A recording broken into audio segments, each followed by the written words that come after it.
Alright, welcome to the Introduction to Web Dev quiz number 4. In this quiz, we're going to be talking about user validation, web services, and get and post requests. Lots of great fun. So let's go ahead and get started on the first question. What is not an example of user validation? A. Preventing a user from submitting blank values. B. Verifying the type of values a user submits. C. Making the user type something twice. Or D. All of these are examples. The correct answer is D. Yep, all of these are examples.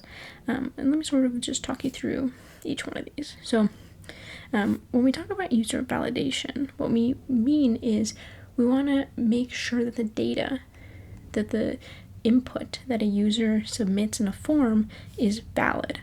And we can set up our own rules for what we consider valid. But so let's say, for example, we've got some sort of text put and we want someone to type in it. If they try to submit it without something written inside the text input, we can validate that by telling them, oh, you actually have to fill out this field. And that ensures that we're not missing any information. Verifying the type of values a user submits. So you might have seen something like this, maybe if you're signing up for an account for a website or something, where the error says something along the lines of, oh, you have to include an @ in the email address. It does some sort of regex over the string that you typed in to make sure that it's actually a valid email address. Because, if you try to email this email address, which isn't a valid one, the email wouldn't go through. These are kind of, validation is kind of like a safeguard to make sure that what you anticipate the user will type in works with what the form is trying to do. So if you're trying to create an account without a valid email address, that wouldn't really work out well for you. Making a user type something twice. So this very commonly happens with passwords. You want to make sure that the user types in the password correctly. So maybe you'll tell them to confirm it in another text input. All of these are forms of validation, and they're great to have on your website to make sure that your users are typing in something correctly. Next question. A web service will always require parameters. A, true, B, false. The correct answer is false. So web services, they don't need parameters. I found this one, Love Cats. It's a cat API where it just returns a random cat, and you might notice that this URL here doesn't have parameters. How can I tell? Well, parameters for GET requests typically come after the URL, or after the base part of the URL. So after this part, you put a question mark, and then whatever the parameter name is, and then whatever the value is, like that.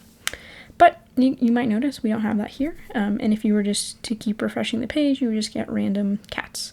So you don't always need parameters for web services. Next question. JSON.parse helps to convert from blank to blank. A, JSON to JSON or JavaScript object, or B, JavaScript object to JSON. The correct answer is A. So if we go to our friend, love these guys, the MDN Web Docs, you'll notice that they have an entry for JSON.parse where it parses a JSON string constructing the JavaScript value or object described by the string. This is useful because many web services will return JSON, which is this basically just a string, but you can see within it that it's setting up values for certain attributes. So we've got this JSON string, and when we do JSON.parse, what it does is it converts that into a JavaScript object, which is easier for us to manipulate on the JavaScript side of things. So if we were to parse it, and then what we can do is we can grab the attributes from that JavaScript object that we create. So this would print out cats are awesome. It would just print out true because cats are awesome. All right, next question. we should make sure that the response from a fetch call is valid before processing the fetched data. A, true, B, false. The correct answer is true. So let's sort of compare what's going on here, what I mean that we should make sure the response is valid. So when we're fetching a URL, what can happen is that the response we get is going to have an error code. So response OK, I believe, is the error that is the code 200. But let's say, for example, it's something other than that. Let's say it's a 404. So we tried to go to this CATS API, and maybe the website is down or something, and nothing shows up, and we get this 404 error instead. With this code on the left, where we're not checking the status of our response, what we're going to do is we're going to say, okay, let's take that response and try to convert it to JSON. And I mean, a 404 error, or not into JSON, let's try to convert it into a JavaScript object. A 404 error, that's just not going to happen. So it's going to crash here. And then you're going to have to handle that error. Versus when we're checking the status and we see that it doesn't equal that 200 code, we can throw this error, and now we have more of an idea of what went wrong, because we're using the response.status text where it'll say it'll say something like 404 not found. So it gives us a bit more information there. So we should always be checking the response is valid, so that we're not just going blindly into dealing with what we presume is the response, the valid response. All right, next question. Which of these do you not have to consider when writing code that queries an API? A, if the API requires an API key.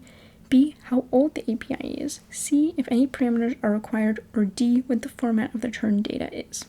The correct answer is B. Yeah, so an API could be years, decades, minutes old, but we don't really care about that. All we care about, a couple of things that we should care about are A, C, and D. And so, for example, back to that CAT API that I like, here's an example of some documentation for us where it says, so here's the path that you would need to take from the CATS API, and then it also tells you authorization. So some APIs will require API keys, and what you do is you just attach this onto the URL for GET requests. And this is just to make sure that you're actually authorized to use the API, and you're not like overusing it, because often rate limits will be associated with API keys. So we do need to know if it requires an API key, because if it does, and we haven't generated one for ourselves, the API will most likely turn us away. See if any parameters are required. We also need to know this as well. So with this endpoint, we've got 3 different query parameters. They're not listed here, but you can see that we need them. So if we just tried to go to this breeds endpoint, but we didn't pass in the request parameters, it's possible that we wouldn't actually get a valid response. So making sure that we're passing in those request parameters when they're required, and then also maybe even making sure if they're optional. Because if they're optional, we don't need to pass them in. And then D, what the format of the return data is. Yeah, we need to know this so that we can deal with it. So on the server side of things, the documentation is telling us it's an array of breed objects. So that's very important to us, because what if we assumed that it was just like plain text or like HTML, and on the JavaScript side of things, or on the client side of things, we try to deal with it that way, and what would happen is we would just crash, or we wouldn't be able to process the information. So these 3 things are important, but how old the API, that is not important.